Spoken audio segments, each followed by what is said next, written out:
Nationwide 90 FM now presents live coverage of the games of the 33rd Olympiad from Paris, the city of love. Our coverage is brought to you by our diamond sponsors, KFC, Pizza Hut, Fosrich. Our gold sponsors, Sagicor Group, J. Ray and Nephew.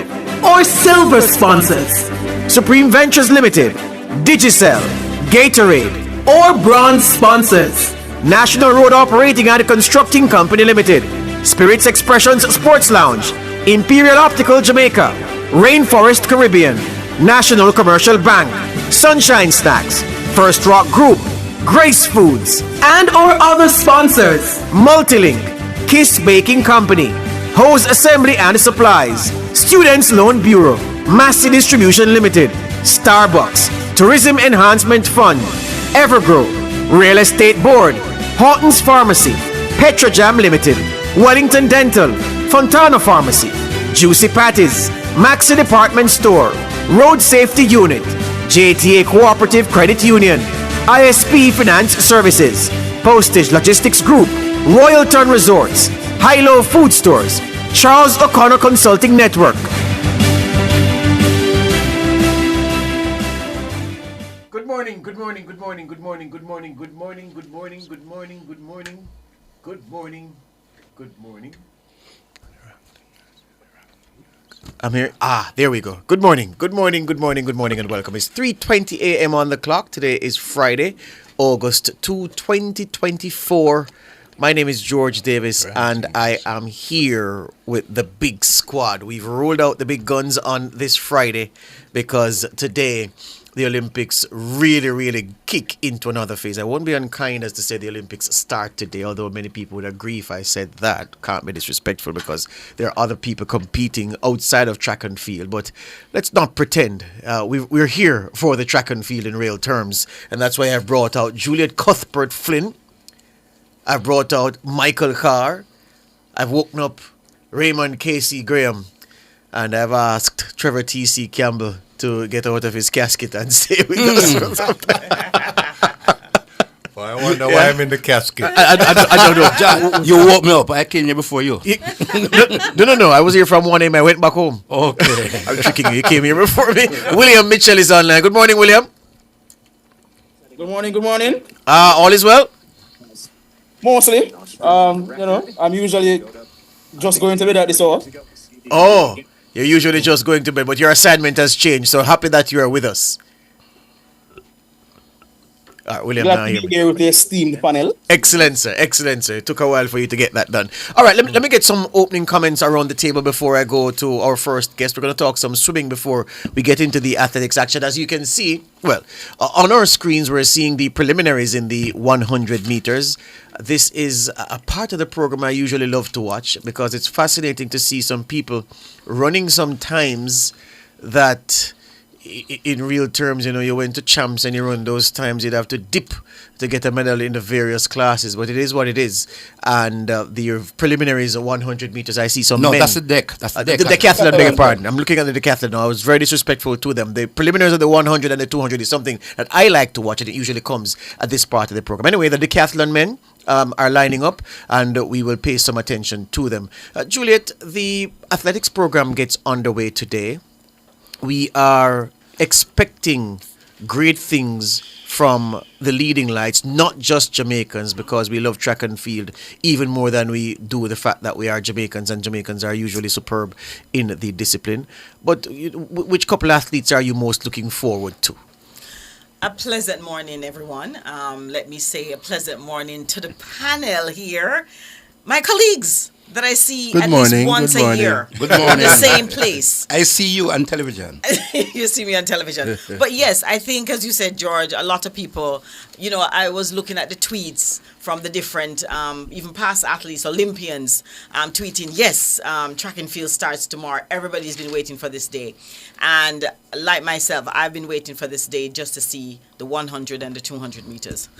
1, 2. All right. She's so predictable, ladies and gentlemen. But she's right. those are the events that the world looks at. Even casual observers of the sport want to know what's happening in the 100 and 200. Raymond, what are you really looking forward to enjoying the most over the course of the next few days as the track and field program unfolds? I must say the women 100-meter hurdles.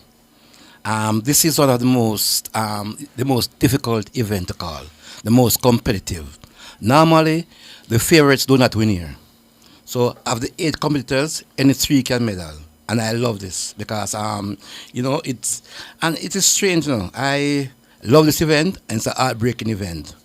So, and I think Jamaica will do well there. We have a young lady by the name of Akira Nugent. She is the final of the season.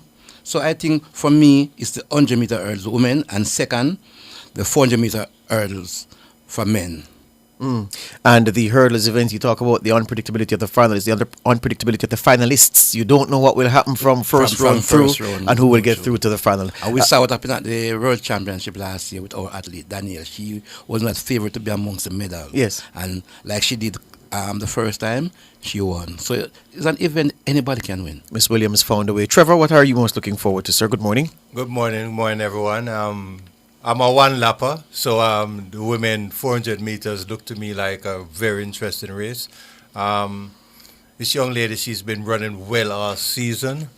And seems as every time she gets on the track, she does something more fantastic than the time before. Who is that young lady?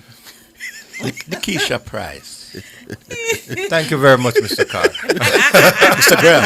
I'm Mr. Carr. No. I know that you answered, but I'm thanking him for the prompt. interjecting. Yes. Okay. So, yes. The thing for me is whether or not she'll keep on running personal best. And if she does, for sure, she's going to be on top of the podium. Yeah. Sir Mike? I tend to go with my colleague to my right. Yes, the 400, definitely one to look forward to. But, of course, the 100-meter females, I am very, I don't know what to say, but nervous. That's what I'm looking forward to. The fact that I want to see what Shelley is going to do. This is her last Olympic, and, one's expectation is of such, and that's what I'm looking forward to see how she leaves us for the Olympic Games. May I say something about an athlete that's not Jamaican, but who's attempting a remarkable feat? The Dutchwoman, Sifan Hassan, who's going 5,000 meters, 10,000 meters, and the marathon. Don't forget, she won the 1,500, didn't she, at the Tokyo Olympics. Juliet, it's remarkable to think of a 5,000, 10,000, and a marathon. Now, one athlete doing that all three. Not since, Emil Zatopek at Helsinki in 1952 has an athlete won all three of those events. So no woman has ever won that. Only a man, Zatopek, once. And Hassan is attempting history, Juliet. And I know if you could lend her some of your energy, you would. Well, I don't have the energy, but I think she does. I think if anybody can do it, though, athletes tend to look at their training to see how they feel, how their body's reacting to certain types of training. And I'm sure herself and her coach would have looked at all of that, put that in the equation to say, look, this is something I'm going to attempt. She would really go down as the greatest thing in the Olympic Games. Probably notwithstanding that Sydney McLaughlin is going to do very well, yes, and possibly another world record, yes, herself and bowl. But I think it's a great feat to attempt. Yes. And if she does it, kudos to her, especially if she medals in all of them. Coach, to prepare an athlete to run, I say coach and everybody looks, Mikey, the marathon, the 5,000 and 10,000, how do you prepare an athlete to do all three things at one games? First of all, the athlete must be an exceptional athlete. That's not a norm for the average athlete. And so the workload is going to be very heavy. A lot of long runs. Of course, nutrition and all of that put together. But this is not a thing that you would find a normal athlete attempting. Mm-hmm. So she's exceptional. So for me to tell you how to prepare for something like that, all I can say is a lot of long runs, good nutrition, and think that will make it happen. Trevor, that's not something that a coach tells an athlete to do. That's something that an athlete tells her handlers that, look, I want to attempt this. You need to prepare me for it. Absolutely, and probably the coach needs to say, hey, hold a bit, because that's quite a load. It'll be interesting to see how she actually managed this program that she's embarking on. It's a tough road. Yeah, quickly, Raymond, I think it's a mad program, but Hassan, yeah, I think it's crazy. Because when you look, for example, on the 5,000, she's ranked way number 11th. Why are you going to attempt that when you have the Ethiopians who are ranked 1, 2, 3, and 4? Mm-hmm. So I think it's crazy. And the coach should have sat with her and said, no, this is highly impossible. But I know the athlete want to do it, but it all goes with what the coaches say at the end. Well, I tell you what, she's as Juliet said, you have to applaud her for having the guts to even attempt this thing on paper. And if she pulls it off, we'll all be here saying, oh, greatness. It's mad on paper. It looks mad to start with. But let me tell you, I'm going to be rooting for her. I want her to do it. Yeah? Let's go to the phones. And William, I'm going to come to you for your preliminary comments in a bit. There's a man who's holding, Tony Morrison. He is only the expert on swimming in this part of the world, not just Jamaica. He's the walking encyclopedia on things in the pool. And he's going to talk to us about the Jamaican Josh Kuru, who's lining up in the men's 100 fly. Good morning, Tony. Morning, Josh. How are you? I'm very well. 4 years ago, we were in another place in the mornings, and there you go. Happy to reunite with you, my friend. For those Jamaicans who don't know about Josh Kuru, talk to us about the young man. Josh Kuru has a Jamaican mother based in the UK and is getting the greatest experiences of his life in swimming in 1 year. He represented us at the World Aquatics Championships earlier this year in Doha, recorded almost a national record there.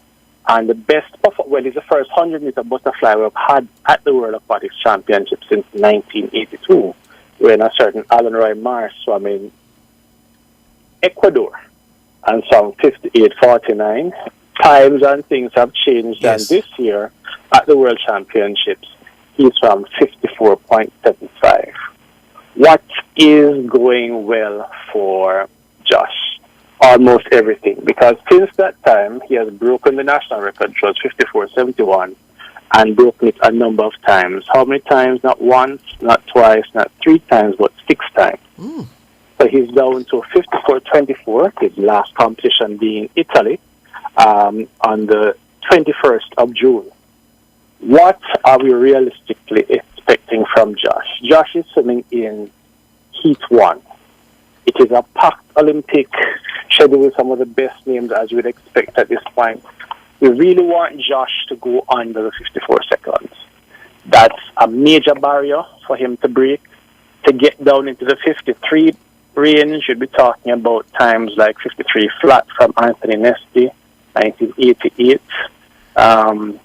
Gold medal winning time, not a surprise, as people rightly come and say it was never a surprise for Nesty to win. It was a surprise that Beyond got so close. We have Sean Fraser, who did a 54.08 in 2008, and we have a Dylan Carter, who did the fastest Caribbean, English-speaking Caribbean time at the last Olympics at 52.36. Getting below Sean Fraser's 54.08 and getting anywhere close to Anthony Nesty's 53 flat would be a major achievement, because to drop more than a second, because he's been tapering, his work has obviously been going well. He's been dropping time, it's Olympics. Hopefully the taper works well, 53 flat. That will be an impressive showing. As you always have to say, we have to be realistic in our targets. There are persons they're going to be in 49, 50 seconds. You want him anywhere close to the 53-second bar would be great.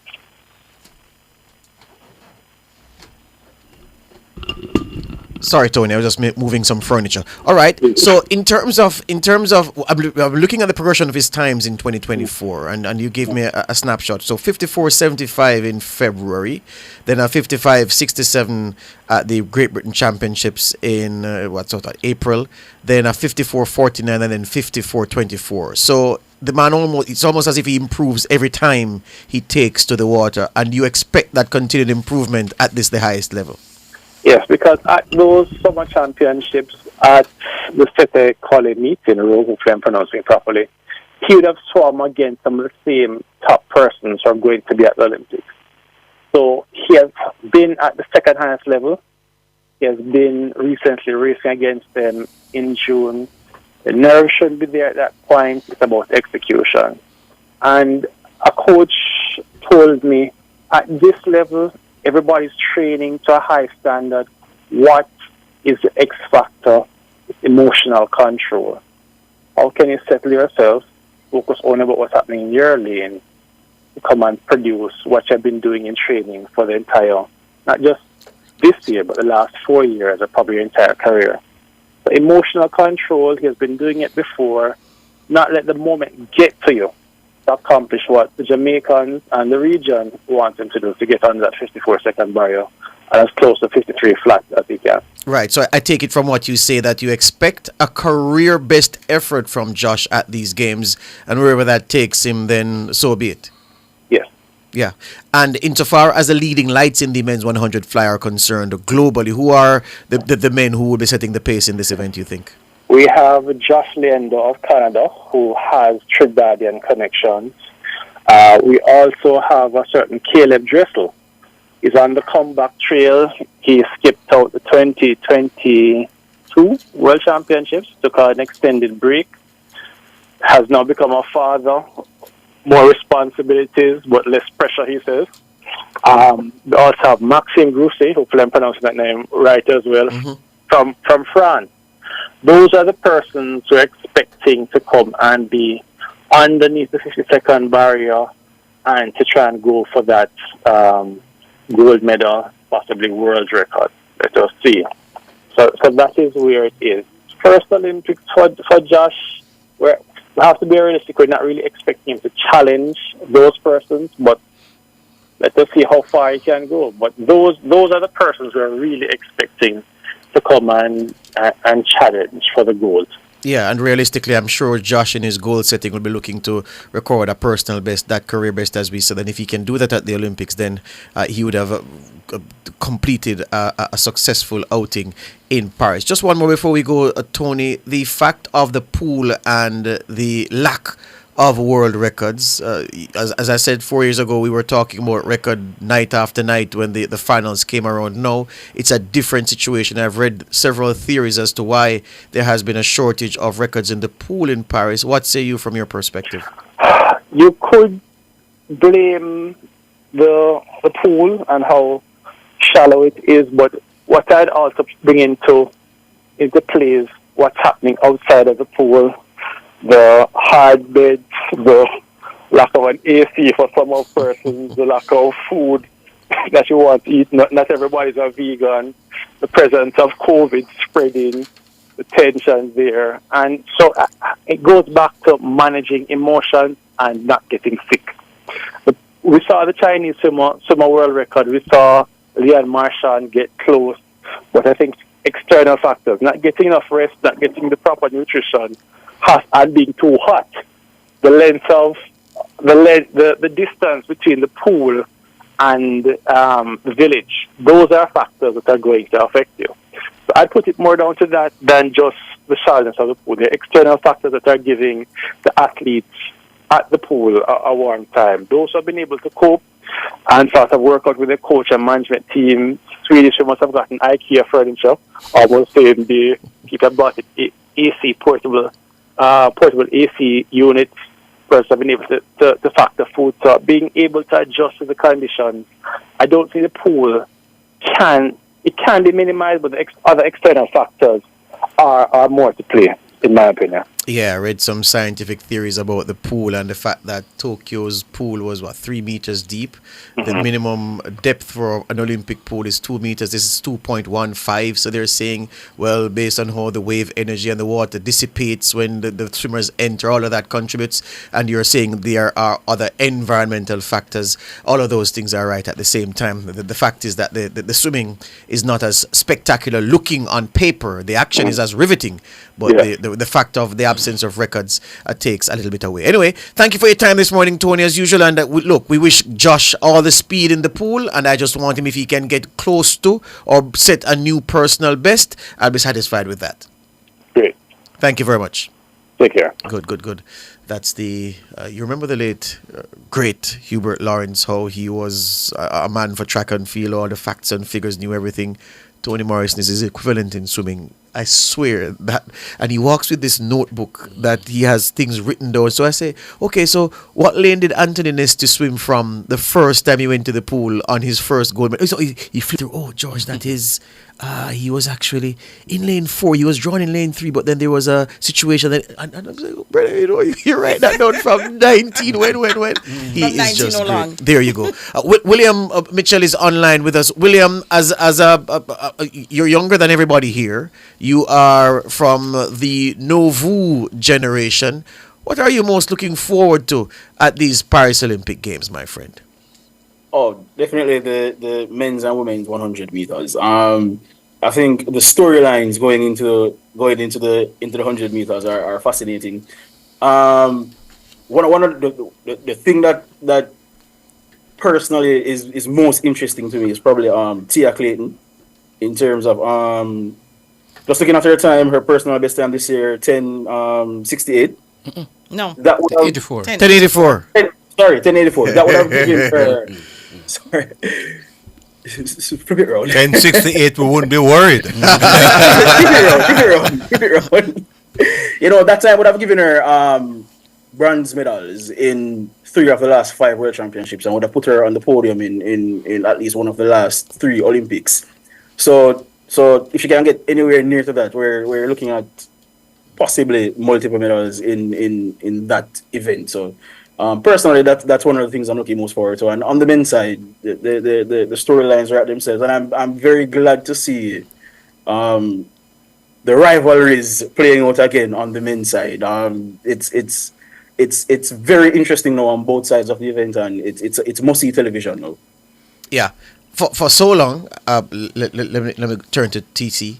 For so long, the women, thank you for that, William. For so long, the women have been the draw at major championships. You want to see the women's 200, you want to see the women's 100, because the men competition kind of softish. At these Paris Games, you tend to think, Trevor, that yes, the women, you want to see Shakira against the Jamaicans, you want to see what the Jamaicans have to offer with Shericka out, but you just think that the men's 100 is that event that people are saying, yeah, let me pause my regular activities to take this in.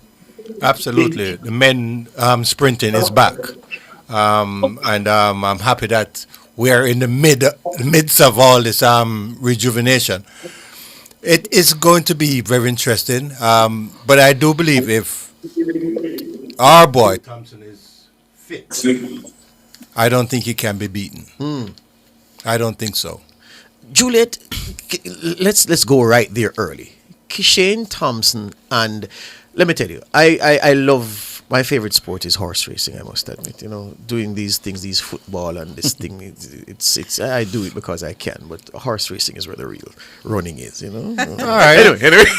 Yeah. And that's fine, because horses are like my favorite animals. So there you go. That's fine. The thing with horses is this: when a horse emerges and shows awesome ability leading into a big race, you want to bring the horse to that event with a certain number of runs under its belt. Otherwise, you say, boy, it is undercooked.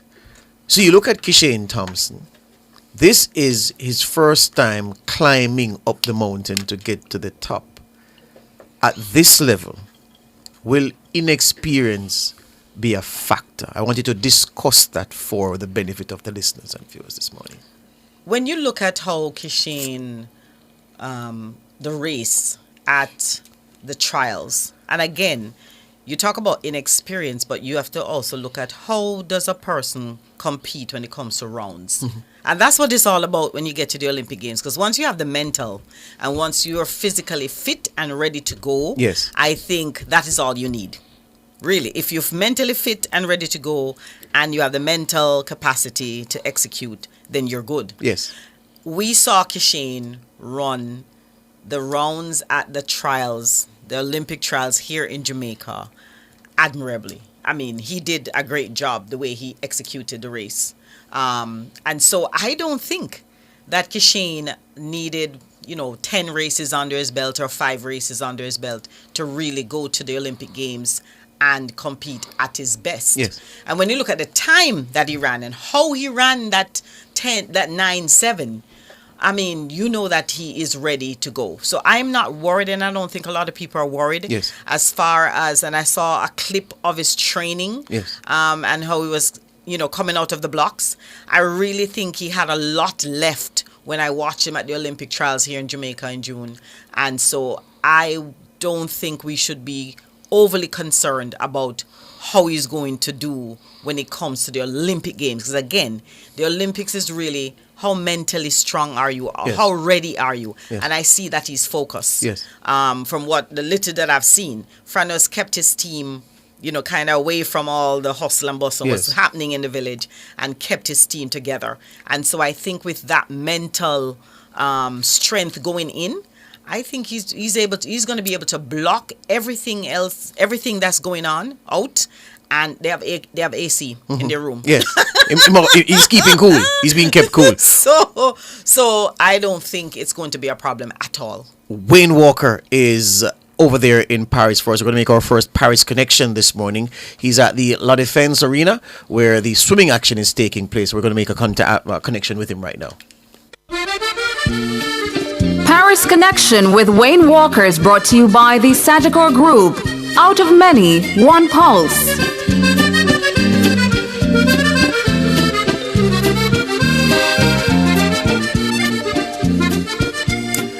All right, so Wayne Walker, good morning. Good morning to you, George. Good morning, Juliet. Good morning to you. I think I'm seeing also Remy as well. Morning, Wayne. The whole team is here, Wayne. Good morning. I'm seeing you guys. Good morning. All right, tell us what's happening inside the La Défense Arena as you prepare to watch the 100 butterfly and our own Josh Kuru. Yeah, I just got here about maybe half an hour ago. But yeah, you're right. We trimmed in another couple of minutes that we get on the way at the 7 o'clock. So using the very first heat. The filming is pretty much on the way here, and I'm going to be having to dash from here down to the spot of performance because at 11:50, Jamaican women will go in the 100 meters, and we want to get that as well. But I'm waiting here. I'm actually in the mixed zone. I'm not in the stand because I want when Josh comes around, we're able to interview him. So yeah, I'm here at the boss waiting on Josh in the 100 meters. All right, then, Wayne. Well, get yourself in order, and when you make the next connection, when you have that interview for us, if you could use the headphones, that would help us a little bit because we don't want to undermine the quality of the sound coming from you. So we're going to make a new connection with you by the time you have Josh after he competes in the very first heat. Thank you very much, Wayne Walker there, and he has, as he said, he's going to fly from the pool arena to the track at the Stade de France where the women's 100 first round will be taking place. So let me go around the room now with the same thing about experience because Jamaicans at this time of year, Raymond, they fret about everything, and there's been a lot of chatter on social media about if Kishane will be experienced enough to handle the demands of the Olympics and to run the rounds there, and running the rounds at trials isn't the same as running the rounds at Olympics from people who never run before, but they're all experts on track and field. So I ask you for your perspective on his level of preparedness going to Paris, and whether he has enough races under his belt to get him into the zone he needs to be in. I'm glad that Juliet touched the rounds. That was what people concerned, right? Because we saw last year what happened at the trials when Frano took him out after the first round. But I think he passed the first test and running 9.77. And with the way authority he showed, this man, he stopped at about 70 meters. He has a lot more left in him. And if you realize on his opponent, nobody else except for the Kenyan who has gone high altitude, 979. 9. Yeah. You look on the way, say Noah Lyles. He ran all out to run his PB, 981. He doesn't know about a sub 98 zone. Kishane knows about it. But yes, it's a different. The Olympics is a different atmosphere, and we don't want to go back in the past. Cause remember Asafa Powell, he was running fast times, but when it comes to the big stage, he normally doesn't go over the hump. But Kishane seemed to be a different person based on what he's doing. What I saw, the way he did to Oblique Civil, that gave me a lot of confidence. What Civil did to Noel Lyles, and this is a man who beat Lyles and look at Lyles. And Kishane, the way he angled Civil, it showed to me that he doesn't need, as you say, he don't need 10, 11 races. Mm-hmm. He's ready, and Frono knows how to coach athlete at this level. He has coached female that have won, like Elaine Thompson, and he has coached Shelley and Fraser Price. He has coached, I think he's ready, and despite a different atmosphere, different competitors, because he's running against the world now, I am very optimistic. I'm not overconfident, but I'm optimistic that he will do very well. Trevor? Well, I started all this by saying I think he's going to be on the podium, and I still believe he's going to be on the podium. I think he's going to be in the number one spot.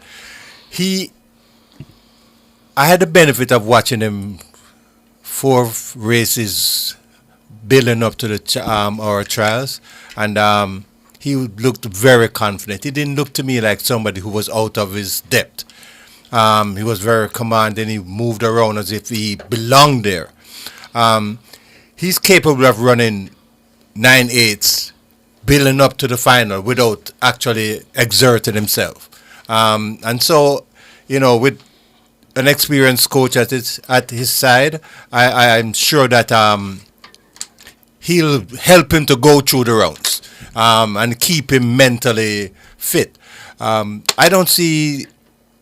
I am confident. Mm-hmm. I'm not going to be like others. I'm confident. I think he's going to be in the number one spot. Sir Mike? We're talking about experience.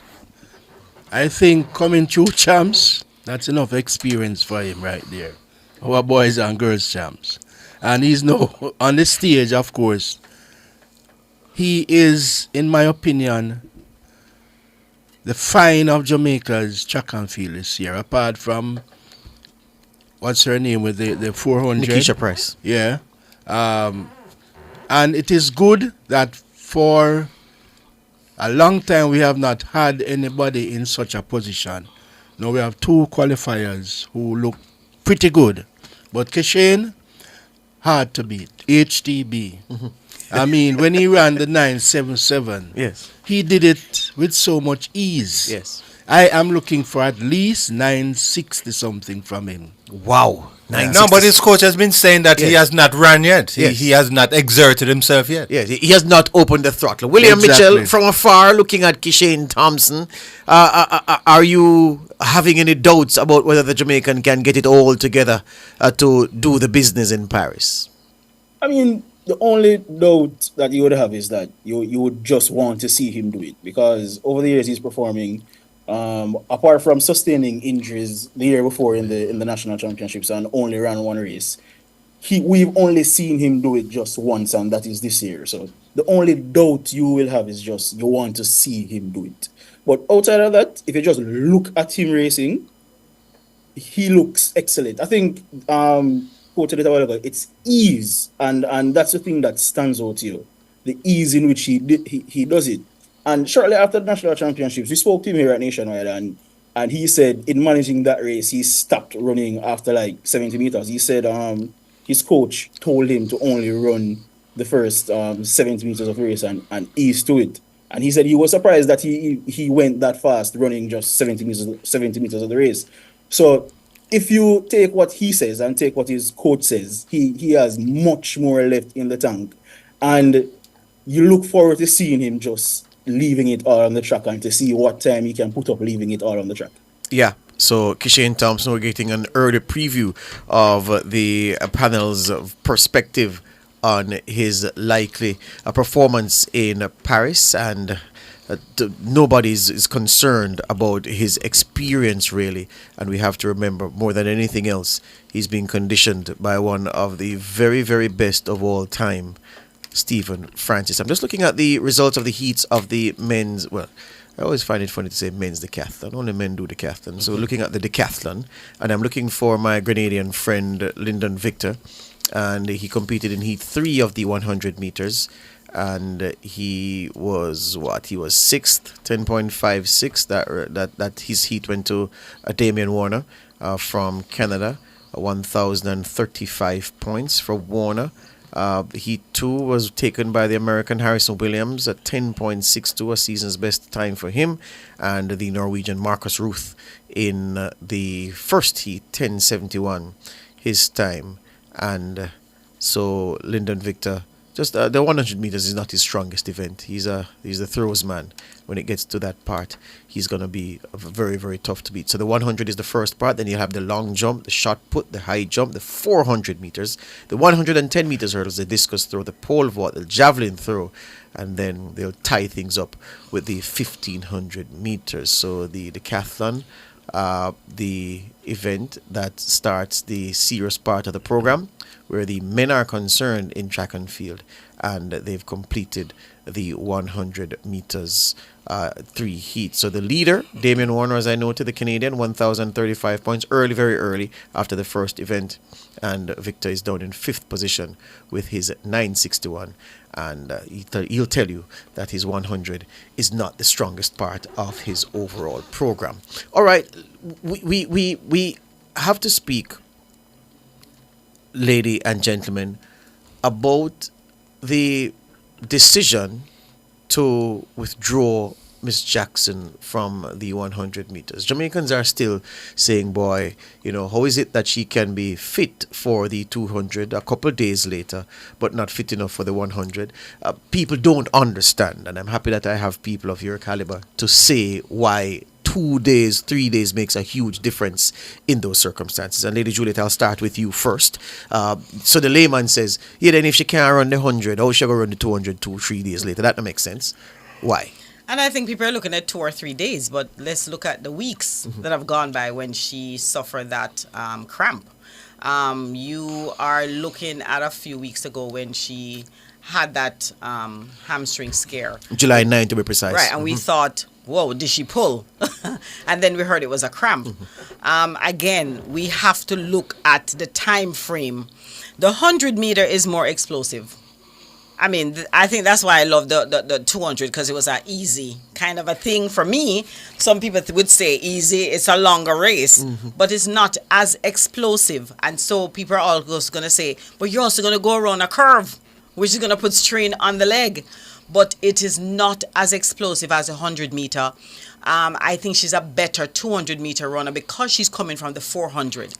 And so I think with a few more days rest, another thing, if you double, and that is the thing, if you double, you are now putting more strain on your legs to complete 4 rounds of 100 meter, and also to come back again after a day's break, because the Olympics different now, is a day's rest, to come back and then do the same thing in the 200 meters. Now, what are your chances of medaling, getting the gold medal in the 100 meter, and what are your chances of getting the gold medal in the 200 meters? I'm sure that her coach and her, they would have played out all of that to say, I think she has a better chance because of her fitness level and the hamstring scare, that she has a better chance to really get the gold medal in the 200 meters as opposed to the 100. Let us just focus on one race and not put the pressure on your leg to do those rounds, to come back and do that, and then to finish the season. You want to finish the season, that's the main thing. You want to end the Olympics and go to those other races and make the big money. And so I think those are some of the things that would have been played in the equation as to why she should take herself out of the 100 meter and concentrate solely on the 200. And I think it's a great decision. Another thing people don't understand, and I stay with you, is this, the issue of a cramp. Most Jamaicans, they sit down and say, lad, my foot cramp up, you get up, you walk, go out there, so the cramp dissipates, it's gone, you're back to normal. And then they hear you talk about, Shericka suffered a cramp in her hamstring, and they're saying, but what do you mean by cramp? You tell us. Well, I mean, it's similar to like a muscle contract. So you have muscle contractor. We used to call it Charlie horse, and we were Them still call it Charlie horse. Yeah. back in the day, you get a muscle contract, but then so I'm sure that her coach will be giving her enough of the minerals, the potassium, all the different things, magnesium, to make sure that she would have built back. And I think these athletes have some of the best doctors looking at them. So nutritionally, they would have guided Frano as to what she should be taking as far as supplements. Also, you could get some of the same things in your food, and also the massage, the physiotherapy treatment that she should be getting, and also the rest. When you get a muscle cramp, Juliet, when you get a muscle cramp, say for instance in the hamstring as she did, does the result show on a scan, or is it so the damage to the muscle is so minimal that it won't show up on a scan? Well, it depends on the damage to the muscle. If it is that she had, remember, you have micro tear, microfiber tear. Yes. So maybe something showed up to show that she had some micro. Because if you get a cramp, again, for a cramp for you to do your face, make up your face like that, then that means she felt something. So it could be micro tears that she had, and so this is why they're taking the precaution. And after 21 days, your body heals back pretty much, but then the mind, you have to come back and say, the mind now has to say, yes, I'm better. Because you're going to still think after, the injury, am I fully recovered? And so, again, the nutrition, the rest, the physiotherapy, the treatment would be the guide for her and her coach to say, let us back off, give the leg more time to just heal properly, and let's not tackle 4 hectic rounds. Remember, the semifinal is going to be very tough. Yes. Semifinals like the finals. Yes. To put your leg through that and then take a day's rest and to come back. No ice bath, no amount of ice bath you take can't make you recover as well to come back and do those other rounds of the 200 meters. And I think it's a good decision. I mean, you have to look at your age, and you have to look and say, I've done this, I've accomplished this. What do I want from this season? Do I want the gold medal, or do I want to just end 100 meter and then end a 200 meter and say I competed at the Olympic Games when I'm Shericka Jackson? Yeah. Raymond, I'm sure they would have gone into Paris thinking that, all right, we have the 2 events in mind. What do you think would have caused them, looking at her, to say, all right, you know what? No 100 for you? I differ from Juliet. Okay. When I saw her in Hungary, that's not a cramp. The way she yelled out, and the way she came off the track, that's serious. And I'm not surprised that she pulled out of the 100. And I will be surprised if she runs the 200. Because Frano normally does his own thing. In his interview, he said, ask the medical people. That's unlike Frano. About what do you read into that? She's serious. And when he started to talk about the relays, that Jamaica did not bring enough people, he knew that something, and something is coming. And remember, she got injured. She needs time to rest. She can't train at the same time. And going into the Olympics is difficult. Yes. So I think I would be surprised if she runs the 200 meter, because of that, the nature. If you saw her coming off the track, she was dragging her leg. That is serious. And the way you look on her face, the expression on her face, it was serious. So I was talking somewhere else, and I was saying to someone, she's serious. But they pull out of the 100, yes, but the 200, it is difficult, because she will have to run hard on the curve, to come out that curve there. And you look at the people, you have a couple people who are running 21, 22 low.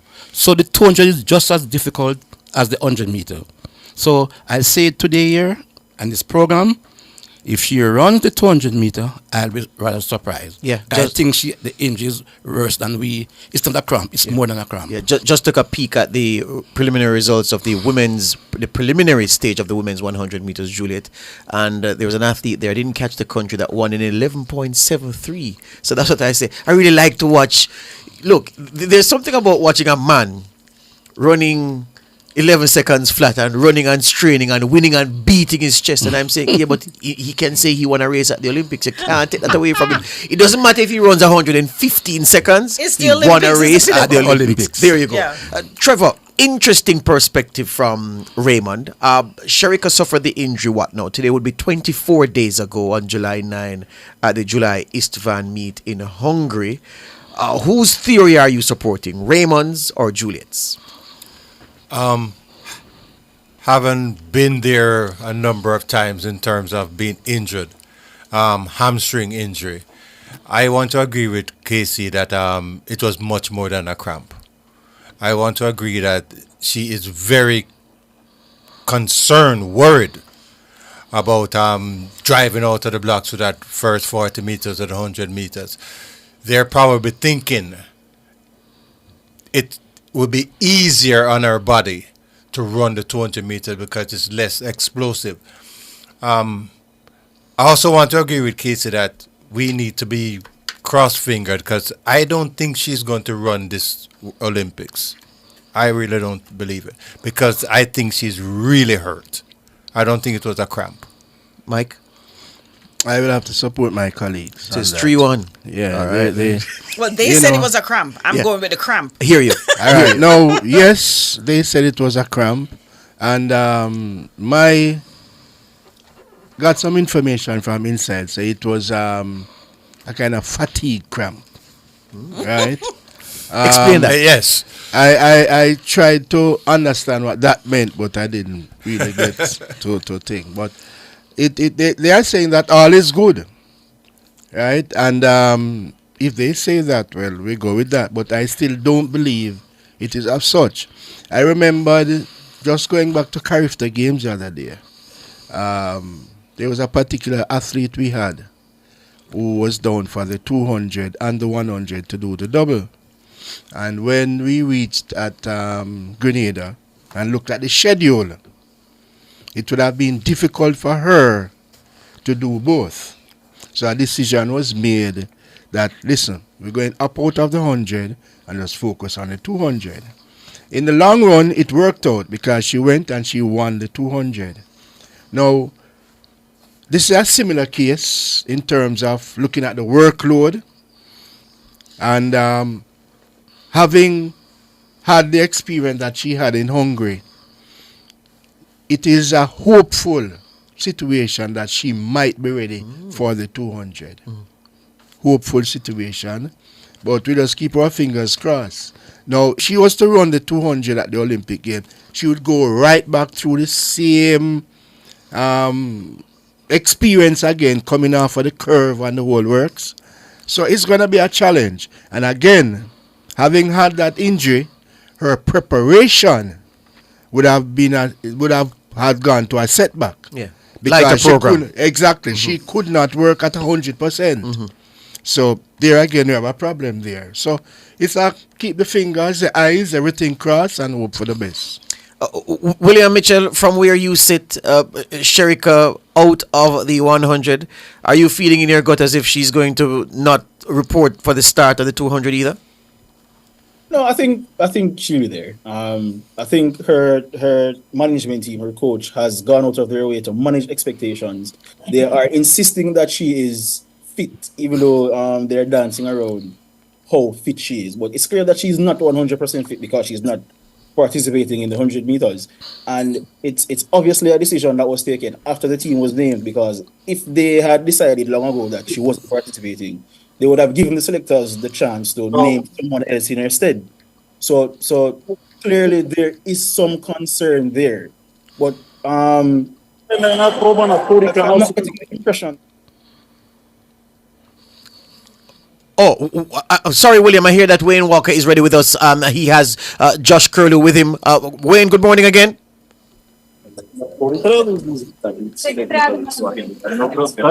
Wayne, are you hearing us? Wayne? No, no. Okay, we're not hearing Wayne there. I thought for a moment that we had him. He's at the La Defense Arena where the swimming program is being completed. And Josh Kuru, the Jamaican, would have just competed in Heat 1 of the men's 100 meters butterfly. And Wayne is lined up to get a quick word with him before he dashes off to the Stade de France, where the track and field action is taking place. We're seeing Shelley and Fraser Price in the warm-up area. Well, she's on the warm-up track as cooling herself with a fan. She has one of those little portable fans that is very, very popular these days. And just took a swig of water. She's been given an umbrella now by one of her handlers, and she is cooling down before going out to heat up the track in the opening heats of the women's 100 meters. And Shakira Richardson also getting a shot of her here on our visuals. The American who they say is the favorite for the gold medal in this event. And while we wait for Wayne Walker, are we making that? Well, we're trying. We're waiting to make that connection. Meanwhile, the 1500 meters men round 1 is also going to be on track.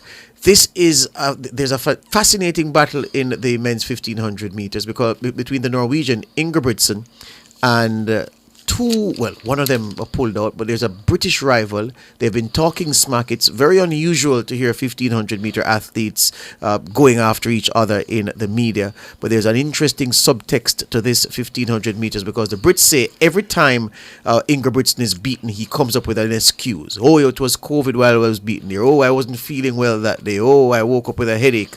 And they say he is suffering from sore loseritis. That's the disease they say he has. And he says, well, he's going to shut them up at these Olympic Games. But when we get there, we'll talk some more about that.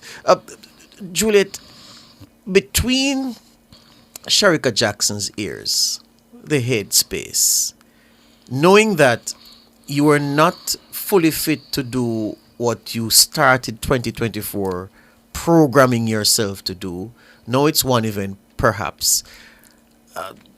What does that do to an athlete in their preparation stage as they go through their routines, knowing that you're not fully fit? What kind of impact can that have on performance? That's going to affect you in a negative way, for sure.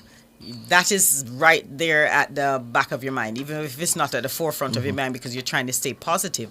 It is going to be at the back of your mind, knowing that you just suffered an injury a few weeks ago.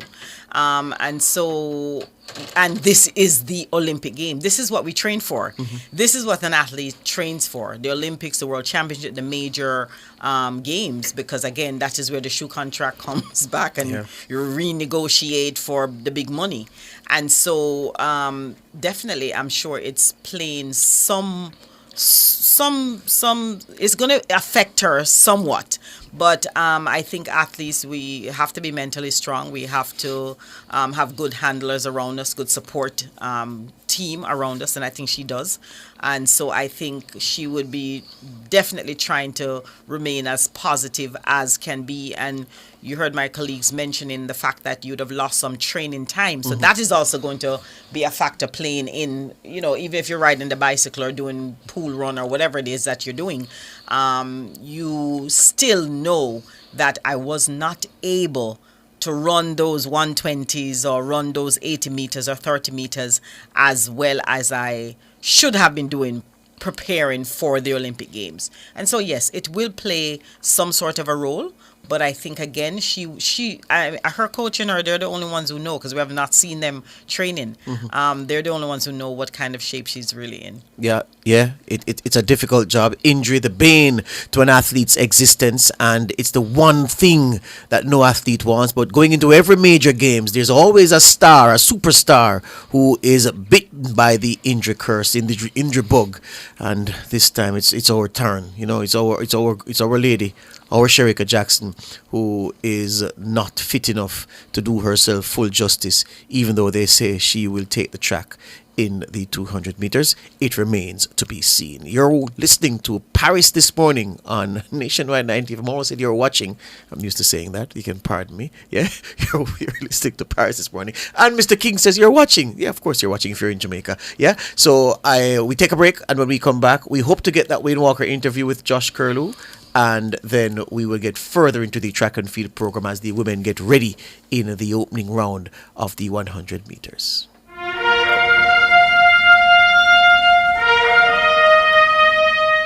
Nationwide 90 FM now presents live coverage of the games of the 33rd Olympiad from Paris, the city of love.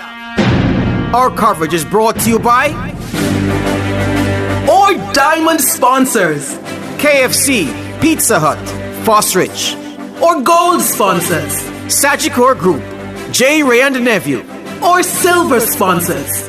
Supreme Ventures Limited, Digicel, Gatorade, Or bronze sponsors. National Road Operating and Constructing Company Limited, Spirits Expressions Sports Lounge, Imperial Optical Jamaica, Rainforest Caribbean, National Commercial Bank, Sunshine Snacks, First Rock Group, Grace Foods, And or other sponsors. Multilink, Kiss Baking Company, Hose Assembly and Supplies, Students Loan Bureau, Massey Distribution Limited, Starbucks, Tourism Enhancement Fund, Evergrow, Real Estate Board, Horton's Pharmacy, Petrojam Limited, Wellington Dental, Fontana Pharmacy, Juicy Patties, Maxi Department Store, Road Safety Unit, JTA Cooperative Credit Union, ISP Finance Services, Postage Logistics Group, Royalton Resorts, High-Low Food Stores, Charles O'Connor Consulting Network.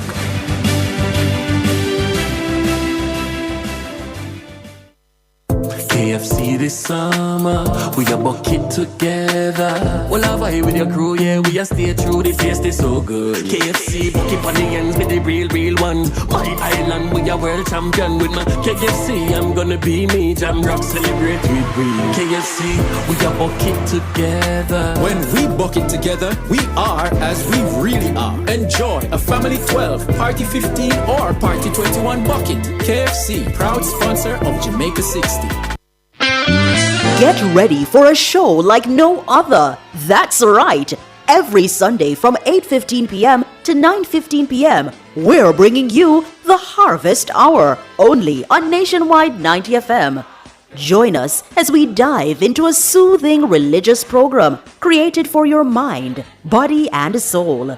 The World Harvest Mission Church, creators of the Harvest Hour, is dedicated to making your Sundays God-fearing and saintly. Get a front row seat to moving sermons and affectionate worshiping. That's the Harvest Hour, every Sunday from 8:15 p.m. to 9:15 p.m. only on Nationwide 90 FM, the new revolution in media. Come into the parlor, there's a welcome there for you. Welcome to the Mayor's Parlor with Desmond McKenzie. From 1 to 6 p.m. every Sunday, you'll now get more of your favorite vintage music. Put your head on my shoulder. Nationwide 90 FM will transform your Sunday into a musical time machine that will take you way back. Come with me.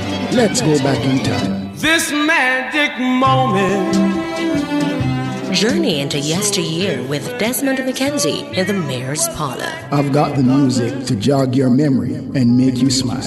Put your sweet lips a little closer to the phone. Sit back, relax, and enjoy the best in vintage music. Come into the Mayor's Parlor every Sunday between 1 and 6 p.m. here on Nationwide 90 FM, a revolution in media.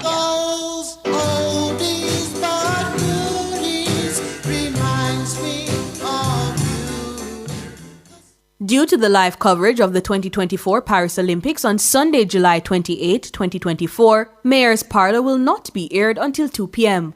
Nationwide 90 FM apologizes for any inconvenience caused. It's undeniable that we should be together. The true beauty of music is that it connects people. It carries a message. It speaks to you. It changes you. And that's exactly what we do just for you every Sunday as we take you to Urban Paradise, 9:10 a.m. to 11 a.m. Urban Paradise is our weekly musical journey that will serve up 110 glorious minutes of positive storytelling through music, mixed in with inspirational features to provoke thought and to heal the soul. Like a dream come true, just wanna be with you. So join me, Diane Ashton Smith, this and every Sunday, 9:10 a.m. to 11 a.m. here on Nationwide 90 FM, a revolution in media. Urban Paradise, opening our hearts, connecting to others.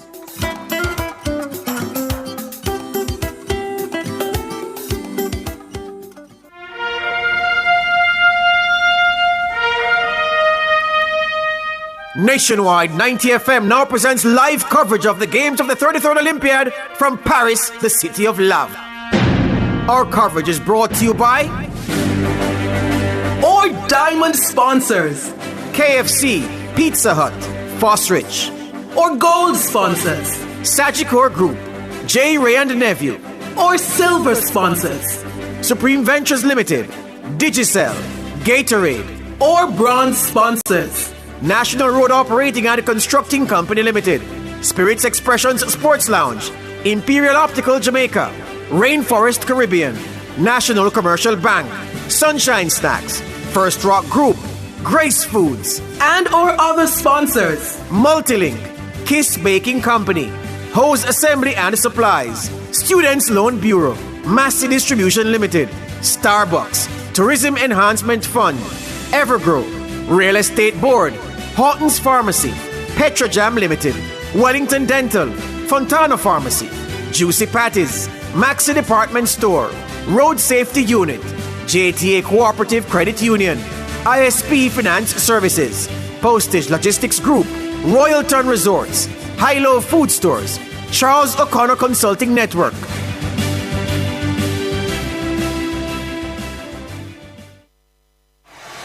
If you think you are beaten,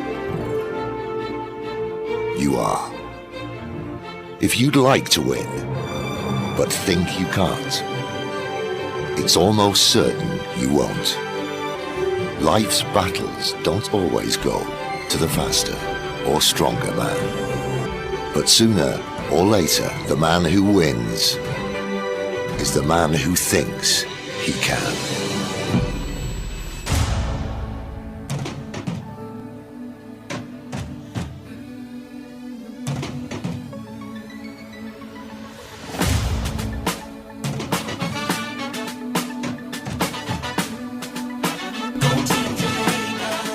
Let's light the torch, and the flames heat up the track, burn up the games, and let the world know our name. We're Team Jamaica.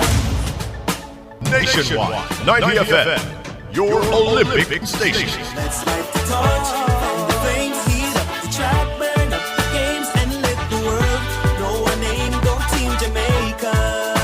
And when our flag is raised and our anthem plays, stand up and take your place. Go Team Jamaica. And after you run your race, no matter where you place, we will still celebrate. Welcome back to Paris this morning, PTM on Nationwide 90 FM, your revolution in media. My name is George Davis. I'm hanging out with Juliet Cuthbert Flynn. I'm working with Raymond Casey Graham, Trevor TC Campbell. Mike, you know the nickname? Michael, just Michael Carr, just plain on Michael Straight. Carr? Or is it Carr? No, Michael but Carr. I could have given you a lot more names. No, Melody. Mr. Melody. Mr. Melody. All right, let's work with that. Let's work with that. I was telling you before the break that there is a fascinating battle taking place between the Brit and the Norwegian in the men's 1500 meters. Josh Kuru, the Brit, and Jakob Ingebrigtsen, the Norwegian. And both men absolutely despise each other. And it's similar, Raymond Casey Graham. You've been around for a while. The 1980s, the two Brits who hated each other in the 1500 meters, Steve Ovett and, of course, Sebastian Coe. Yeah. And so it's a similar thing. But it's rare to see men in the 1500 meters having this kind of beef in public, Raymond. Yeah, it happens in every event. Although it's 1500, if it happened in the 100, the 200, I mean, Well, that's what I meant. That's Yeah, what I'm saying. okay, in the sprints, At it the is usual and common. Yeah, But in the 1500 meters, you rarely hear guys trash talking That's each so other. true. But this is their event, so you will find that. And once they are close, you're going to have that kind of rivalry. Yeah. So I'm not surprised. But I think the Swedish athlete, Ingebrigtsen. Yeah, he will win. Norwegian. Yeah. Norwegian. Yeah. He will win. He will win. Well, But that's good too for the event and Yeah, for the because- sport. Yeah, 'cause everybody talk about Right, sprints and there's some interest there now. Everybody wants to see what's happening. And we have to realize too that for us it's a short sprints. And this side of the world is a short sprint. And that side of the It's a middle distance. It's a middle distance, long distance. So that kind of rivalry is normal for them in terms of the events. All right. It's. I must confess that I find sometimes at the major championships, watching the longer races where you can see the race develop, you can see the tactics and everything unfold. It's absolutely fascinating watches. Even though we love the short sprints for obvious reasons, but when these races play out, especially when you're running with a partner and your partner is there to do a job, if even to block in your rival for a little bit, it's fascinating to watch. I understand that we have an interview lined up with Josh Kuru, the Jamaican who swam in Heat 1 of the men's 100 meters fly. Let's call it the butterfly this morning. And here he is. Let's go with that. Okay, all right, Josh Kuru, you made your Olympic debut today. 54.66 seconds wasn't enough to take you through into the next round of the men's 100 meters butterfly.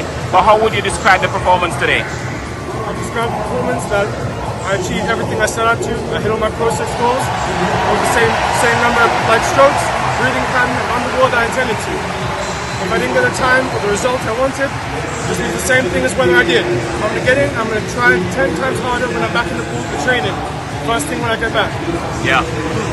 I'm sure you're disappointed that your Olympic debut lasted just one event. You really wanted more, I'm sure. No, not at all. Like, I'm happy I could be here. And if it wasn't for the proud nation of Jamaica, I wouldn't have this opportunity. So there will be more to come in future. And there will be, and hopefully there'll be many more swimmers on the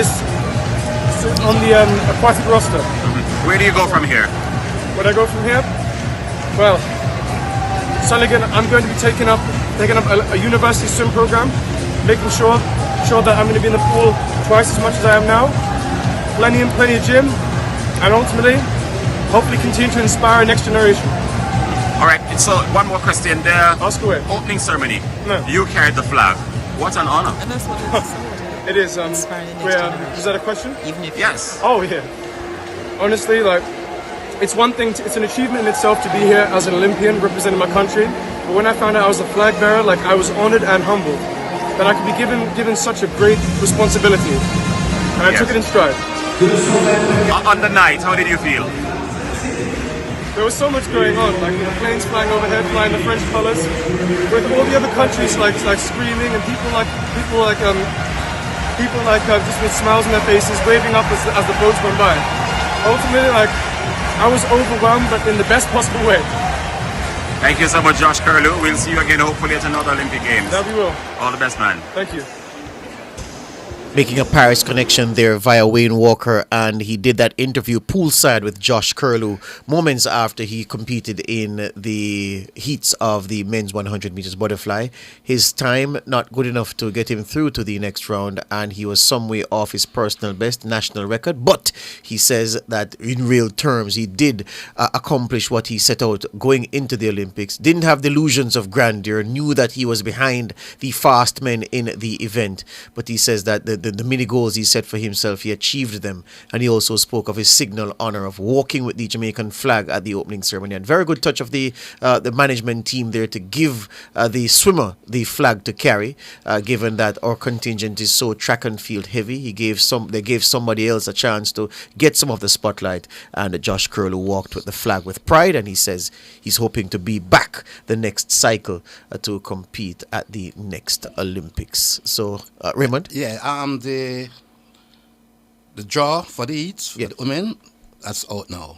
For the women's 100 meters. Yeah. I'm going to run through those lane assignments in very short order. Just wanted to mention a quick word before I move to the women's 100 to talk about our high jumper, Lamara Diston, I'm looking for which group she's in the B. Group B. qualification group B. Yes, she's number 11, Alamara Diston, and she'll be out in very short order as the high jump action is already underway. The qualification round, and yeah, she'll be out in short order. Let me look now at the women's 100 meters, which Raymond has been kind enough to tell me that the draws have been made, the lane assignments, and we know what those are. So let's look at round 1, and it comes up now on the screen. Are you on the right page this time, Michael Carr? Because since morning you've been having some difficulty finding your websites. Just checking on you. Are you good? Still searching. Still searching. I'm still searching Yeah, like Junior Gang. All right. I found it. So I can tell you that Heat 1, in terms of Caribbean participation, Tristan Evelyn from Barbados is drawn in lane 9. Tristan Evelyn comes in with a personal best of 11.14. Heat 2 has a Cuban, and it has Julian Alfred. She's out in lane 9. She comes in with a personal best 10.78, season's best 10.78 as well. And there's a Michelle Lee Aye, the veteran Trinidadian. She's in lane 4, a season's best of 11.16. So Julian Alfred would run in lane 9 in Heat 2. Heat 3 doesn't have any Caribbean presence. Heat 4, here we go. Tia Clayton is out in lane 8 in Heat 4. Comes in with a season's best and a personal best of 10.86, ranked 29th in the world. She won't leave these Olympics ranked 29 in the world, I can guarantee you that. So she's running in lane 8 in Heat 4.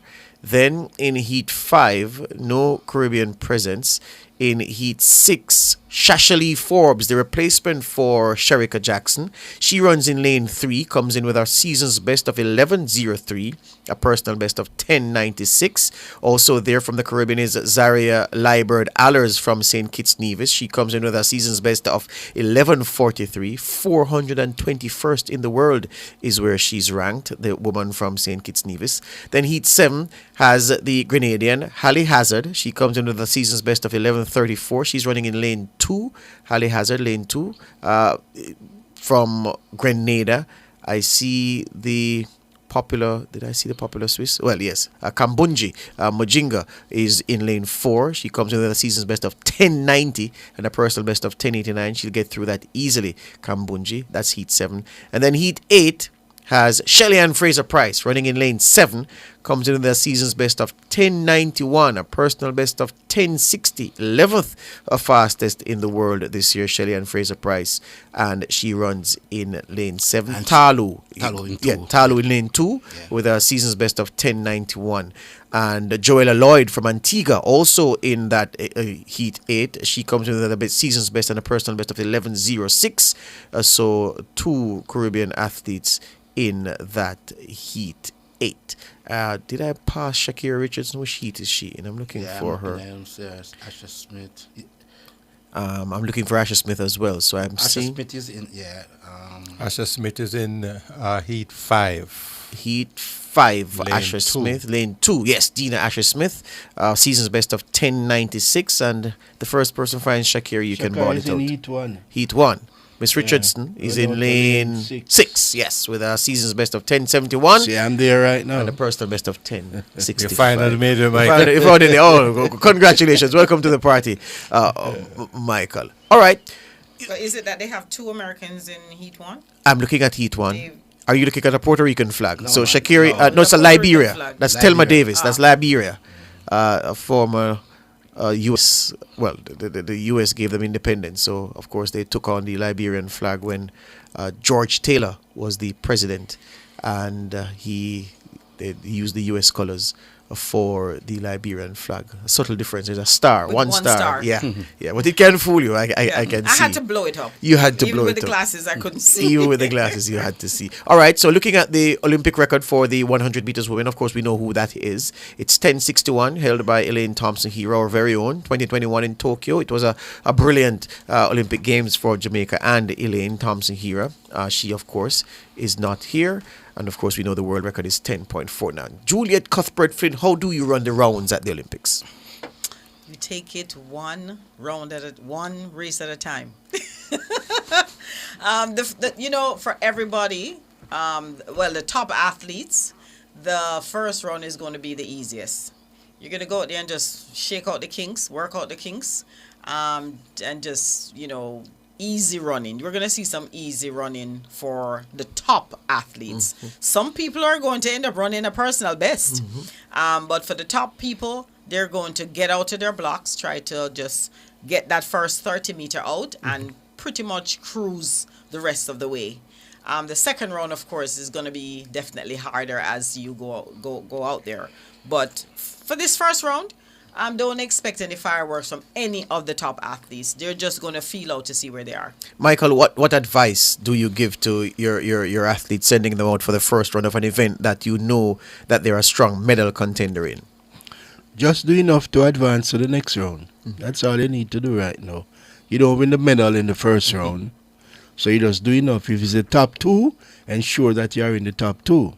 And if you are such a top-class athlete, you would advise them, say, hey, I want you to blow out the first 40 or what have you, and that will get you ahead of the field and just maintain that and go home. So, like I said, no medal in the first round, just do enough to advance. So it is true even that if you come second, it don't really matter. Yeah. You're advancing. It's easy to say then, TC, that the easiest pre-race talk is for the first round of a major championship if you have a top athlete in your stable. Yeah, top athletes are going to get a favorable heat, going to get a favorable lane most times.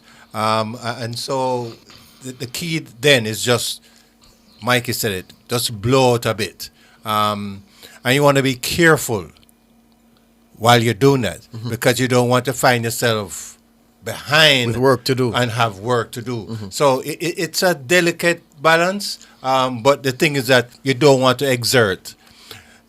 Be not surprised though if the U.S. athletes come and they run the first round because they're send the message. Sending the message. Yeah. Raymond, answer me this. So Juliet said run the first 30 and ease away through. Coach Carr says run the first 40, blow it out and ease through. What if you have an athlete who's a bad starter? What's your advice for the first? You're a top athlete, but the start is not so wonderful. You're still working on the start. What's your advice to them in the first round of a major championship? Okay, it's just to, all right, for example, the top three. It's easy to just say, take it, if you have a bad start, and if you are a good athlete, you will qualify because you are seeded. So just take it easy. Just finish in the top three. It's the top three goes through, and the fastest, and next three fastest. So whether you get a bad start, once you get yourself in that position, say you get yourself not, make sure you finish in the top three. So if you see two persons ahead of you, try and get close to those persons. So once you're in the top three, you're okay. So it should be easy. So you don't have to worry about the first round. Just to get the legs, shake the legs out. And get rid of the butterflies and stuff, you know? Right. Juliet, you know what always fascinates me? I know that athletes know what they're capable of based on what they do at training. I can give you a quick story. When I was still a student, when Asafa broke the record for the first... No, I had just left, like a few months. I'd left UTEC. And of course, I had known them from before and the training. So the group of us who lived on Farquharson Hall, who, when he broke the world record and people were saying, what? He broke the world record? We were just saying, oh yeah, what time him run? Because we knew what was happening behind closed doors. So I say that to say athletes know what they're capable of. So it always fascinates me when an athlete throws on a fast time like Tia Clayton did at national championships. And they jump and I mean, I say, yeah, but girl, you know, say you have that in you. Why you behave like, oh my God, I can't believe I ran 1086. Am I right or am I wrong that athletes know what they drop down at training, so they know that if they run well, what they'll produce? Or are you saying that even if you know, you're still glad when you do it at the time? You kind of know, because I mean, if you're running a 120, you somewhat know, or the 60 meter, or even the 30, you know what you're capable of. And so you will see those athletes. Tia, I mean, she's young, and this is her first time running that fast. So of course she's gonna get excited. So no matter how she was training and what the time coach probably showed her, you know, this is what you're running in your training, it's still gonna be excitement for that athlete who's never done it before. This is a barrier you've never crossed. Yes. And so that is why I think the athletes get so excited. So no matter what your training is, once you break that barrier and do something exceptional that you've not done, you're going to get excited. Yeah. TC, there are many, many examples of brilliant juniors who don't transition, not just in Jamaica, all over the world, in many disciplines. And it's not just sport, even in academics. The brightest boy in your class probably didn't do anything with it, or the brightest girl, Juliet, didn't do anything with what the prodigious talent that he or she showed very early. And for a while, TC, Jamaicans were worried about the Clayton twins. Say, did we see everything from them at Edwin Allen? Did they leave the talent at Champs? Now we're seeing Tia Clayton emerge in a serious way. Did you ever have any doubts that she would get where she is now and where she's poised to go from here? No. It takes time to make that transition for many. And so having... I have the experience, I should say, of persons trying to make that transition. And, you know, when you're at high school, everything is done for you, basically. Mm-hmm. You're now a professional, and it's a different ball game. You have to get accustomed to, you know, driving yourself. And so that takes a little while depending on the nature of the person. And no, I wasn't worried. I was anxious because I know their capabilities, but I wasn't worried that they were going to actually run fast. William Mitchell, are you still with me? Yeah, good. Were you ever concerned that the Clayton twins had left their best form and they're running in high school, and they'd be the latest in a long line of people who didn't transition from being brilliant juniors to cutting it at the senior level? Not at all. I think just the eye test, looking at them compete, not only in Jamaica but internationally. When I watched them break world records, relay world records, and set massive times at the under-20 championships, when you saw that, even if you're not an athletics aficionado, but just looking at that and looking at the times that they set, you could see that it was just a matter of time. Just give them that little bit of development before they successfully made that transition from juniors to seniors. And this year you can see that she spectacularly announced to herself that, you know, I'm here and I'm here to compete. And George, yeah, I must say something here. Tia, a lot of people are surprised that she's a one. But in class 3, she was a one. She won in class 3. Right? And then in first year 3, she won ahead of her sister. And then in second year 3, I think her sister won ahead of Serena Cole. So it look like it's taking turn, you know. And I must say here, Coach Thompson, you know, Tina, she has a problem now. She's a medical problem. Luckily, it wasn't she who had made the team, because she had to do some surgery somewhere. Oh. Yeah, some medical, yeah. I was speaking to her coach yesterday, yes. Mr. Michael Dyke. Yes. And he said to me, luckily it wasn't Tina who made the team. Yeah. She couldn't have competed. Oh, hearing that now. Juliet. Just to put something here. Going back to Shelley. Shelley left high school 2006. And 2008 she was Olympic champion. Yes. So we are talking about, again, the transition. Yes. You know, it doesn't happen for everybody. Yes. But it happens. Yes. And Juliet, that's where I'm going, because I'm saying, despite all of the things that we've gotten right where coaching is concerned, and I am one who believes that a large part of what we do is down to the brilliant coaches that we have at all levels. There are many who are lauded, but there are many who we don't talk about who are equally as important.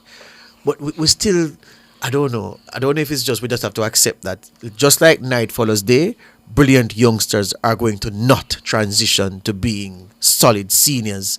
And the Clayton twins were looked on by many people as, see, 2 more years come, one has moved ahead of the other, but it's still anybody's game. It's not a precise science. There's nothing that you can do, say, do it this way, and they're guaranteed to come through. Is it still luck? You know, I have to look at it like this. Living in the US, it's the same thing that happens in American football or basketball. there's so many, there are thousands of youngsters who go out there and play for their school, and you think, yes, this person's going to get drafted in the NFL, in the NFL or NBA, yeah, or NBA, and that's not the case. It's only like a few of those thousands that actually transition. And I tell people all the time, I see it the same way in track and field. Hundreds of kids take part at Boys and Girls Champs. And it's usually not the same people sometimes who win at champs that actually make that transition to get on the podium of the Olympic Games or the World Championship. And so I think it's the same. For me, personally, I thought that, yes, the Clayton twins, that they would have made it, that would have transitioned. However, I was worried because they did gain some weight. They gained massive amount of weight, after high school, and they were very pudgy, if I could use that word. And I was thinking, okay, they're not there yet, as far as mentally and as far as the physical aspect, to make that transition. And so I was surprised, to be honest with you, when she ran that 10:86, because I guess I wasn't really, they didn't run a lot of events. And so I didn't think that they had gotten back into that shape to lose that excess fat, body fat, to really make that transition. So yes, I was concerned. Wasn't worried that they could do it because who were they being trained by? Frano, the greatest coach. And so I wasn't worried about that, but very surprised when I saw the 10:86 at the trials. Yeah, Michael Jordan will tell you that in high school there were many kids better than me, and well, look how that story turned out. So it's a matter of maturity. Who matures faster, who take to the training faster, who wants it. Yeah. There's a trivia question I want to put to the four of you. Who was I don't like trivias. No, this one is easy. This one is easy, Juliet. You can. So it's four of you going to come together and answer this one. Who was the last champion girl at Class 1, girls champs, in the sprints, who went on to win a gold medal for Jamaica at a major championship? A gold medal? Yes. Sprints. Yeah, man. Sprints. We're thinking. No, Shelly didn't win Class 1. Shelly didn't win in Class 1. She didn't win in Class 1. They said Class 1. Sharon didn't win. No, sir. She lost to Karen. No, sir. No. VCB. VCB won. Yeah, so that's why. So VCB for sure. Yeah, for sure. For sure. Yeah. Would you count? Did Melaine win at Class 1? She didn't run the 100. She won the 4. Yeah, no. 400 meter She didn't win the one. She didn't win the 100. She won the 100 meter hurdle. Yeah. It still counts. It still counts. It still counts. It still counts. So give Melaine. So Melaine VCB. I should have said that because I coach her. That's what I'm asking about Melaine. So Melaine and VCB. But you realize where I'm going with this though. Yeah. The Dion Hemmings didn't win. No, that's the point I'm making. Yeah. So winning a gold medal at Class 1 at champs is like a curse. Yeah. Because you don't go on to look at the men now. Who was the last man to win a gold medal at Class 1 in anything? Johan Lake. You won a Class 1? Yeah. Yeah, man. Oh yes. Oh, but of course, yes, of course. Yeah. So and then the World Championship gold medal, right? So Johan, who else?